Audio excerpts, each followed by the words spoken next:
Life's just a game. We all wanna win. Hi everyone, I'm going to do a components video for Runes and Regulation, a game of suburban sorcery from the Unstable Games universe. I've done another video that is a brief description on how to play the game. I didn't necessarily go step by step, but you can get the gist of it, see if it's something that sounds interesting. Main goal is to collect 5 creatures using your spells and your runes to either enhance your play or stop your opponents.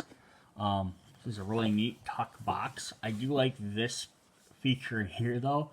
So there's 4 trays, each for your different types of cards. Your creatures, your runes, your magic, and your regulation cards.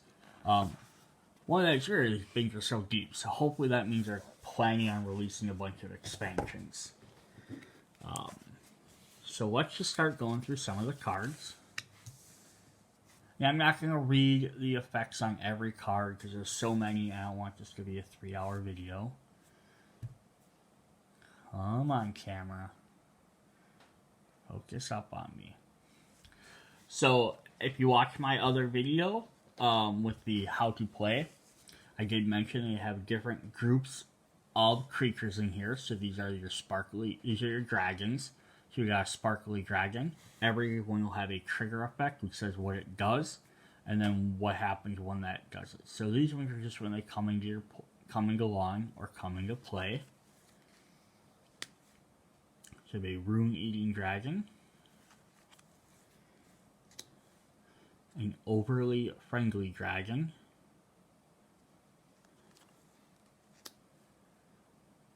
a squirmy dragon. So this trigger would be destroyed, hexed, or stolen. You return them to your hand instead. So instead, when it comes into play, it's basically something bad would happen to it. Extremely fluffy dragon. The spiteful dragon. A temperamental dragon. You're going to notice on some of these cards, like this one here specifies a mythical creature. All creatures that enter play are mythical creatures. And then this one just says destroy a creature. I think they just did that because there might be some cards later on that aren't considered creatures. Or when they're hexed, they're not considered a mythical creature anymore, but they're just considered a creature. I believe. I have to double check the ruling on that. Let me check.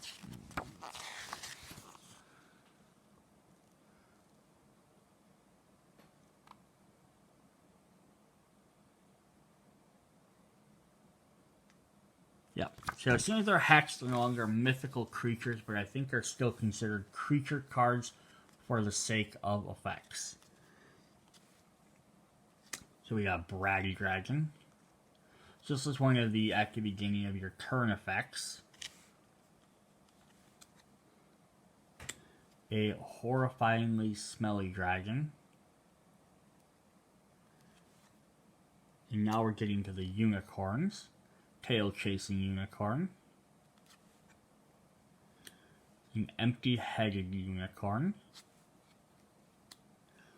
An overtly friendly unicorn. Rescue unicorn. The emotional support unicorn. Pampered unicorn. Clumsy unicorn. Distracting unicorn. Spoiled unicorn. And a sneaky unicorn. Hiding under a mop. There's this equal amount of each of the 4 different main creature types. So dragon, unicorn, griffin, and pegasus. So it's not like one has more than the other currently. Sparkly griffin. The sneaky griffin. a Carrion Griffin. You know, some of the heads, or the like types, like the word before the creature type, are going to be repeated from one to the other. So I'm assuming, I believe the Carrion for one does the same effect as a Carrion for another one. But not all 4 creature types have the Carrion heading. Just some of them do repeat. They'll probably repeat them in more expansions. Hyper Griffin, which is also an interesting way. So if you see a creature with a certain name, whichever type it is, they'll have the same effect. Griffin that doesn't give a fluff. Proud Griffin. A Cuddly Griffin. The Naked Griffin. Now we're going to Pegasus. Fetching Pegasus. An Empty-Headed Pegasus. A Bone Digger Pegasus. Squirmy Pegasus. Carrying Pegasus. The Ugliest Pegasus. To combat against the most handsomest Pegasus. A Scruffy Pegasus. The Intimidating Pegasus. And the Least Favorite Pegasus. And then now we have the non-main class ones. So these ones, there's only one of each. We have a Stubborn Phoenix. A Sleepy Chimera, or Chimera. A Lonely Hydra. A Grabby Kraken. A So-So-Fat Hippocamp. And that one actually has a continuous effect. Helpful Hippogriff. A Teeny Tiny Manicore. A Clingy Jackalope. A Hungry Cerberus. And the funny one, a Stray Dog. Has no effect, it's just a stray dog. So those are all your different creatures. Now we're going to look at the spells, because these will be shuffled into the same deck. So these are a lot more repeating. What's just nice is this entire stack here of creatures, not a single card is repeated. I like that when they give you different options. So we have Dry Spell. A couple of those. We have 2 is a magic number. Again, these are one-time use effects. Rune Recharge. To get runes back in your hand, or your fence. Just for the hex of it, lets you hex a creature. You can't double hex anything. That's why it says a mythical creature versus a regular creature. This spell's Disaster. Lets you destroy stuff.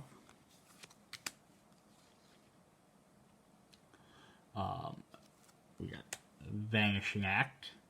I even like kind of like how they're showing like a creature card on there. Show it's for a creature versus this one has a symbol for a hex. This is symbol for a rune. So they kind of like, even just some of the card art, if it has to affect one of the cards, it shows that symbol on there.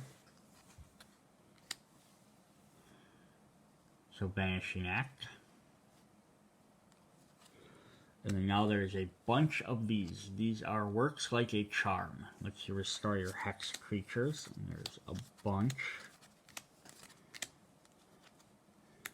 Grand Reentry.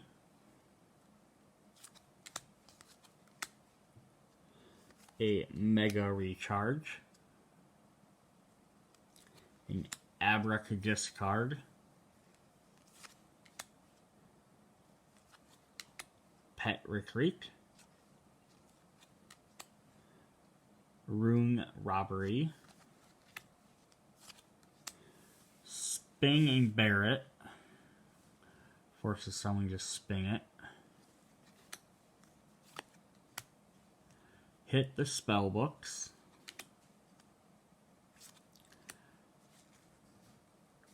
Now I see it. Now you don't. And the final one is spell transform or pet transformation.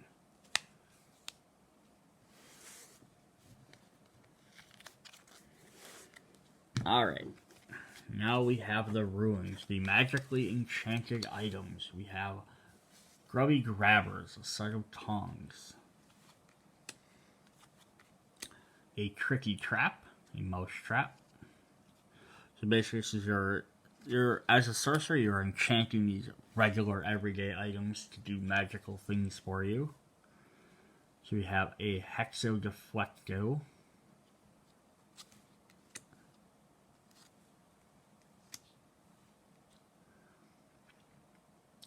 A Suction Abduction.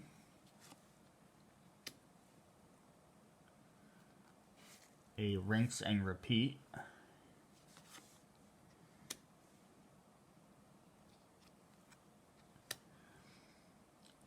Flipping Flapjacks.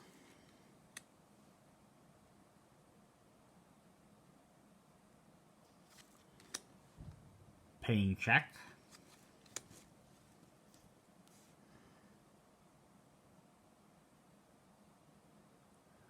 And I believe, and I'm not positive, but I'm kind of looking, it looks like each of the runes signifies the trigger and the effect.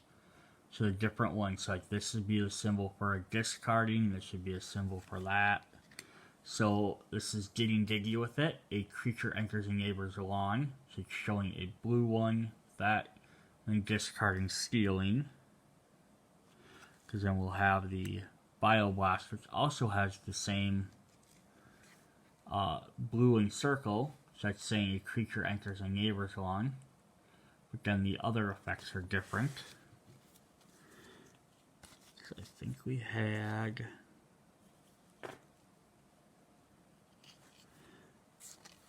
I thought we had one that said that before for you're entering one. Yep, so then this one here would be summon a creature from your hand to your lawn. So that one's yellow, it's saying it's yours. Or that one's blue. But it's the same picture. So it's kind of neat if they put that much effort into it. I'd have to look more into it to see if they're all accurate like that. But it sure seems that way. So I have a Blow Blow Gadget. A Wackaroon. A couple of those. A Manic Mower. A Toastinator 2000. Salty Shaker. So I'd say that actually has same symbol twice because it's a neighbor would discard, and now they have to discard again. A mythical creature on your lawn. That's a nasty gnome. So this one is a Mugga-Lugga Ding Dong. So that first one has to go to spinner, which is the same picture on the washer, which had 2 spinners. And then I think the other symbol here is for nullifying stuff. And a Mugga-Lugga Ding Dong. Alright, last thing we're going to go over in here.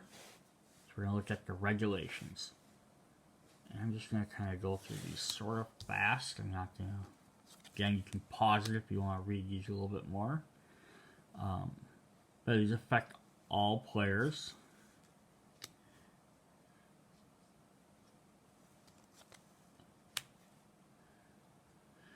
So when making discard when they use a rune, makes it harder. You must discard when a creature enters the lawn. Must discard when you cast a spell. And having less cards gives you less options. Destroy hex creatures. So I have these, and this is where the character or the creature types come into play. So no player may summon a creature with dragon. There's one for unicorn. One for Pegasus, one for Griffin. Let's take spin before the draw phase.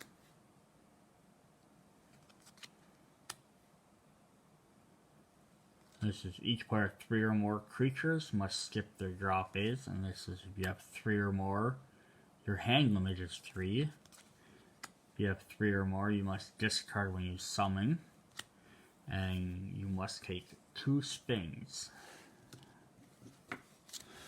Other components, just in case you didn't watch the how to play video, is they have these fences. These are what you stack your rune cards in. So a rune card would sit in like this.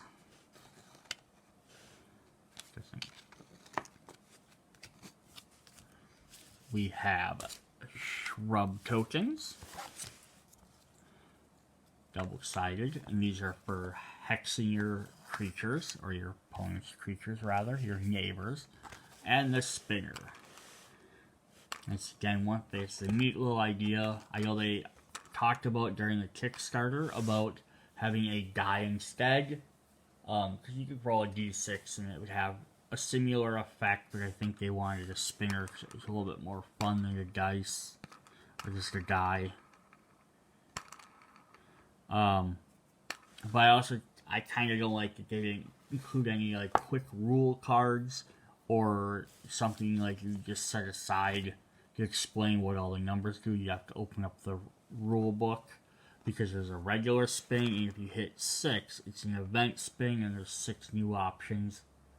So yeah, it just would have been kind of helpful to have like a little extra card, like double-sided card to explain that.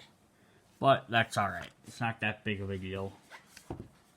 Usually you have the rule books near you anyhow. So that is runes and regulations. One last thing. Well, actually, I'm going to end this video.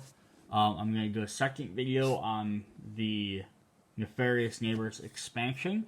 So check that out. Check out the how to play video if you'd like a quick demonstration on some of the rules. Check you guys later. Bye.